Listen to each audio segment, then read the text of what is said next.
Well, what started off as a sunny September morning in Unicoi County quickly turned into chaos after Hurricane Helene made its way through East Tennessee.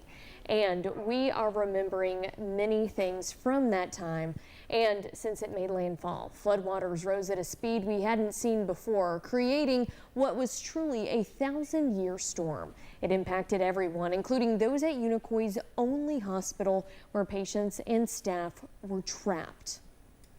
And in Unicoi County Hospital, staff are now being honored with the Tennessee Hospital Association President's Award for their response to those storms.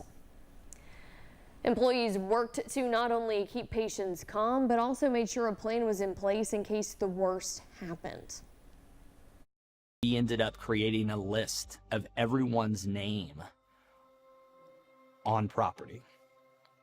And an individual went around and ensured that that list was accurate to ensure that if the hospital did have a structural failure and we ended up in the river, that the families knew where their loved ones were if something like that was to happen.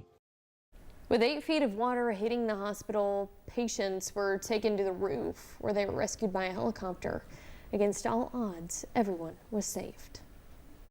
I'll never be the same, and to see too like a small community rally and come behind and do everything it took to make that a successful rescue mission was amazing to be a part of.